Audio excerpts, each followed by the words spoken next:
Mga master, okay lang bang? Huwag niyong skip ang mga ads sa aking mga video kung okay lang mga master. Salamat sa solid na support. Yon, what's up mga masters? Nandito na naman tayo sa panibagong araw, panibagong kabanata na naman ang pagsasama-samahan natin ngayon guys.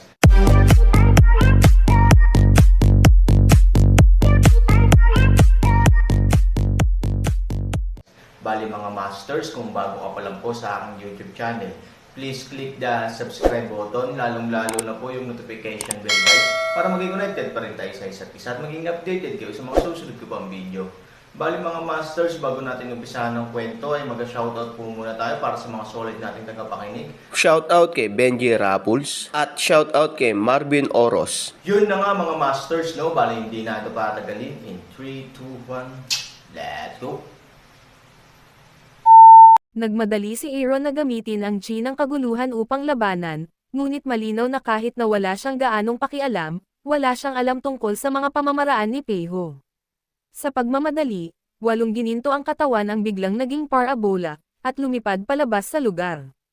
Halos sa sandaling lumipad palabas ang Aaron, galit na galit si Peiho, at ang liwanag ng masamang chi ay sumambulat ng direkta mula sa kanyang mga kamay, isa, pagkatapos ng isa pa, shoot Aaron's 8 katawan na parang walang pera. Kawawang Aaron, bago siya bumagsak sa lupa at naging mas matatag, siya ay tinusok ng libo-libong mga demonyo.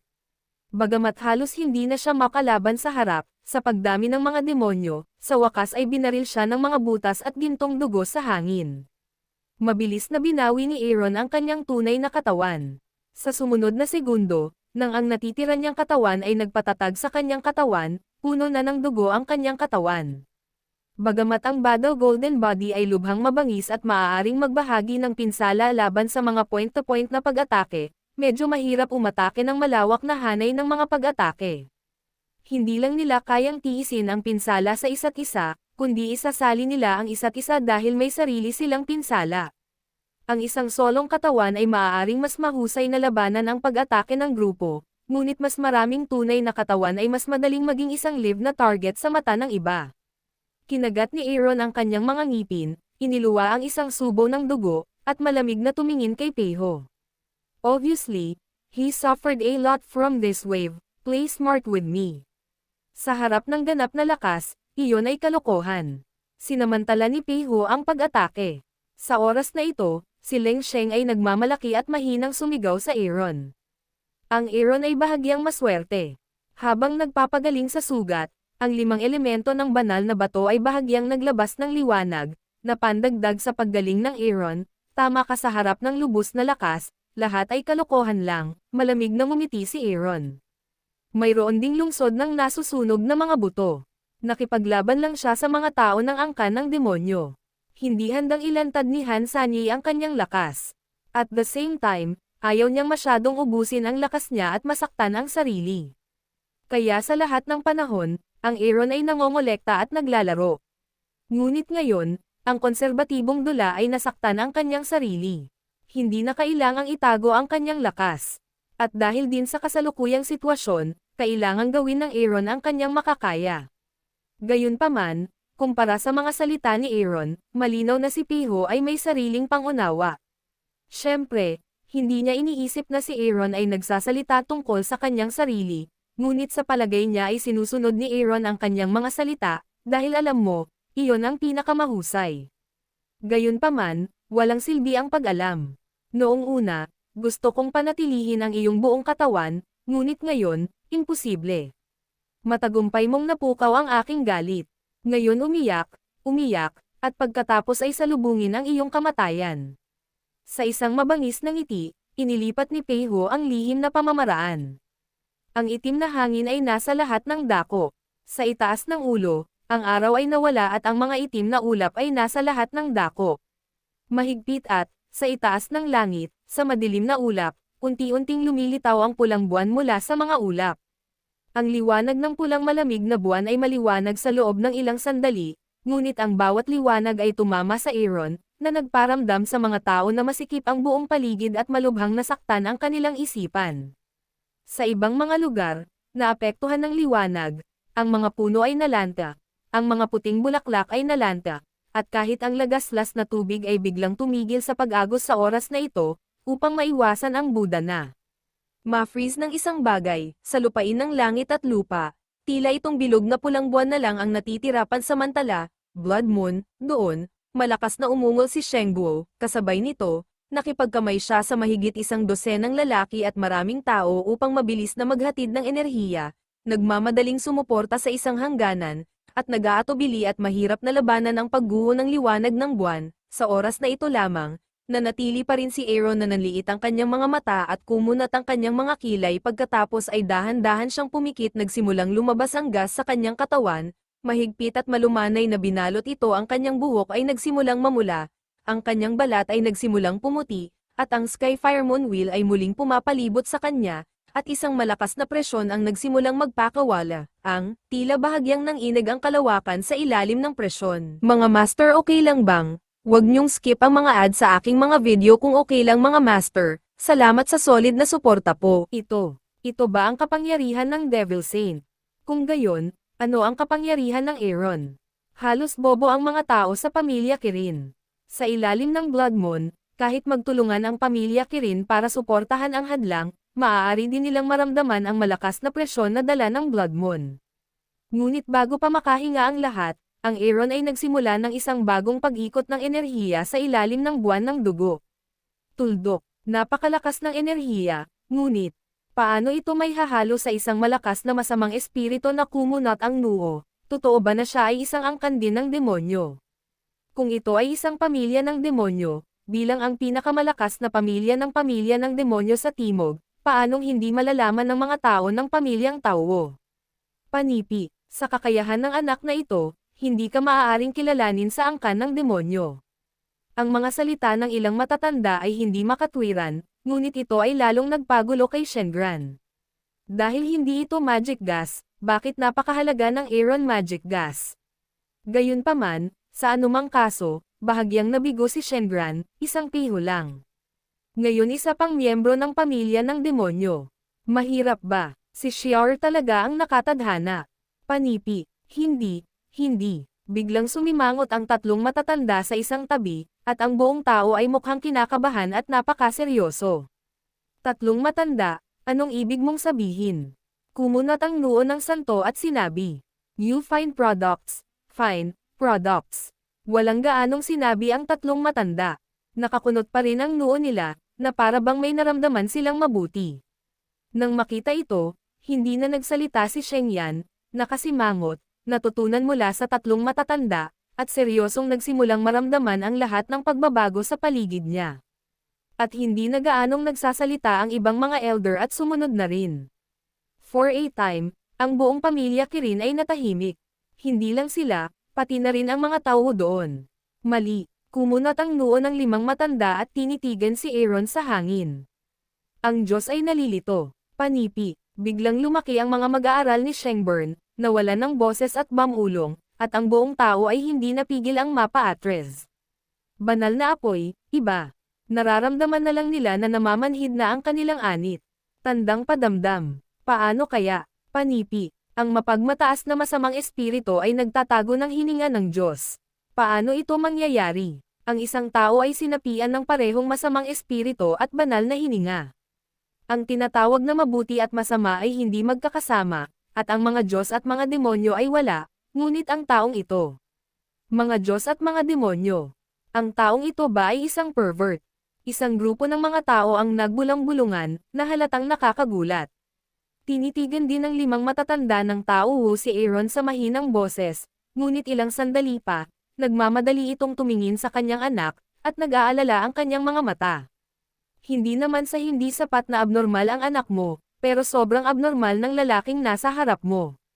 Magpanggap, sa dulong iyon, galit na sumigaw si Peiho, at puno ang malamig na liwanag sa mga gininto ang mata. Ang pagbilang ng kanyang kamay ay isang enerhiya, na nakatutok sa Blood Moon sa hangin. Obviously, gusto niyang pataasin ang energy ng Blood Moon. Isang suntok ang makakapatay ng Aaron. Pinagpala ng enerhiya ni Peiho, ang pulang buwan ng dugo ay naging mas pula ng dugo, kaya't ang buong bundok ng engkanto ay nahulog sa pool ng dugo. Halos kasabay nito, nakakabaliw ang dugo sa paligid ng Blood Moon. Sa gitna ng Blood Moon, may tila nanginginig ng mahina at maaaring pumutok anumang oras. Lahat ng tao sa paligid, Kirin man o Tao, ay hindi napigil ang ipikit ang kanilang mga mata at subukan ang kanilang makakaya upang suportahan ang kanilang hadlang sa depensa. Pinagpawisan sila sa sobrang pressure kahit magkapit kamay sila para lumaban. Skyfire, Moonwheel, halos kasabay nito ay biglang nagmulat ng mata si Aaron at lumuwa ang kanyang mga mata. Brush. Ang Skyfire Moonwheel ay biglang gumalaw at nahulog sa mga kamay ni Aaron. Blood Moon, malamig nang umiti si Aaron. Sa sumunod na segundo, bahagyang gumalaw siya, kaya ginawa niyang pana ang gulong ng buwan sa kanyang kaliwang kamay, at ang apoy ng langit sa kanyang kanang kamay ay naging palaso. Hilahin ang busog na kabilugan ng buwan, tumingin ng bahagya, ituro ang Blood Moon sa hangin. Ano, itong taong ito, noong sinaunang panahon, si Hao Yi ay nagbaril ng araw, ngunit ngayon ay may demonyong Diyos na bumaril sa buwan. Nagbibiro ba siya? Paano ito mababaril? Nagkatinginan ng isang grupo ng mga tao. Brush, palaso, ang arrow ng Skyfire ay direktang tumama, at ang gulong ng buwan ay mabilis ding naabutan ang Skyfire at isinama ito pagkatapos makumpleto ang pagbaril. Pula at asul, matutulis na arrow na parang liwanag, diretso sa Blood Moon. Sa oras na ito, huminga ang lahat at tumingala sa langit. Ang irritable Blood Moon at asul at pulang arrow ay papalapit ng walang hanggan. Ang kapangyarihan ng bawat isa ay may kapangyarihang sirain ang mundo. Walang nakakaalam kung alin ang mas malakas o mas mahina. Storytelling channel sa YouTube. Sa titig ng lahat, hindi nagtagal ay nagbanggaan ang dalawa. Biglang nagbago ang kulay ng langit at lupa, at bahagyang nanginig ang buong mundo na anti-Buddha dahil sa pagsabog ng dalawa. Sumayaw sa isa't isa ang kulay dugo na liwanag at lila na asol na liwanag at bumuo ng isang napakalaking at kakaibang halo. Kinuha ng halo ang collision point bilang gitnang punto at patuloy na kumalat sa paligid. Mula sa langit ay sumabog sa lupa, at mula sa lupa ay paulit-ulit na dumating dito. Kung saan sila dumaan, nawasak ang mga puno at nabasag ang mga bundok at bato. Kahit na ang malaking hangganan na sinusuportahan ng pamilya Kirin ay nagsimulang masira ng bahagya sa oras na ito.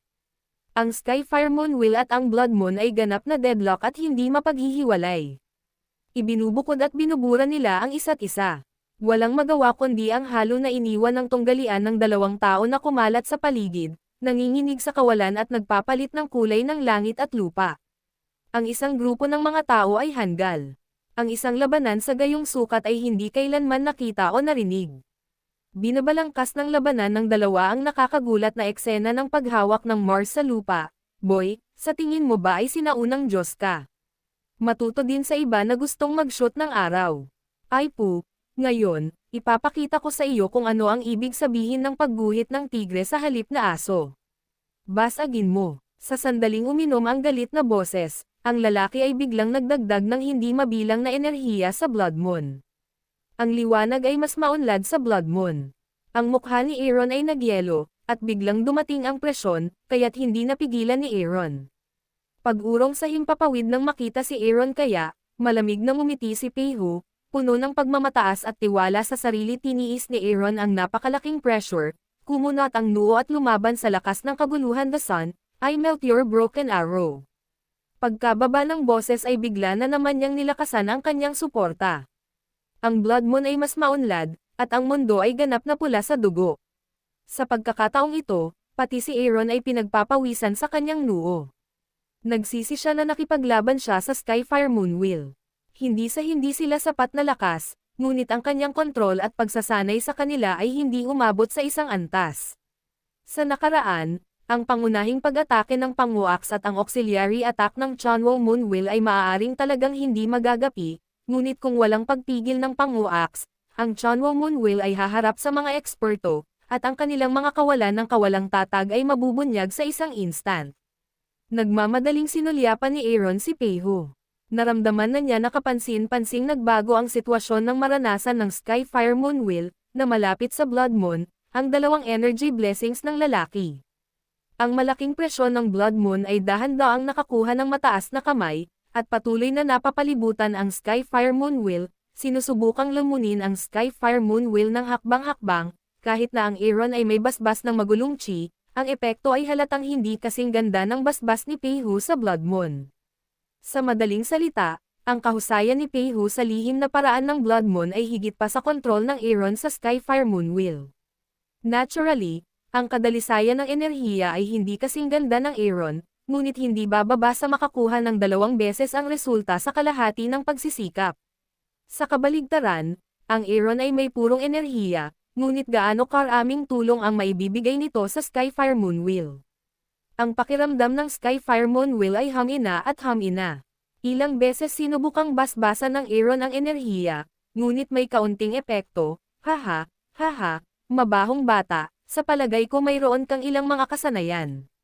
Sa isang mabangis na ngiti, si Peiho ay puno ng pagmamataas at pagmamataas. Aaron ay walang oras upang harapin siya. Ang Skyfire Moon Wheel ay nilamon ng baliw sa ilalim ng pag-atake ng Blood Moon, at ang katawan ay nagsimulang maging labis, hindi matatag. Skyfire Moon Wheel, walang kapangyarihang tumingala si Aaron at tumingin sa Skyfire Moon Wheel na natatakpan ng halo at liwanag ng dugo. Hindi siya komportable, nalulungkot siya, nagsisisi siya, sinisi niya ang kanyang sarili sa kanyang mahinang pag-aaral, ngunit gusto niyang mamatay sa walang kabuluhan ang gulong ng buwan ng langit. Kung magagawa mo, mas gugustuhin ng Aaron na palitan ng mag-isa ang Skyfire Moon Wheel. Natunaw ng Blood Moon ang halos 2/3 ng Skyfire Moon sa kanyang katawan. Tawa ng tawa si Peiho, napapikit ng masakit si Aaron, pero halos sa oras na ito, biglang may nag-flash na kakaiba sa utak si Aaron. IC Storytelling Channel sa YouTube. Yun na nga mga masters, no? Bali panibagong kabanata na naman yung natapos natin ngayong gabi. Muli, maraming salamat po talaga sa walang sawang suporta po sa aking YouTube channel na talagang inaabangan nyo po ang bawat upload ko po. Bali mga masters, magkita-kita ulit po tayo bukas ng gabi at ngayon po ay magpapaalam po muna tayo. Bali mga masters, bye-bye!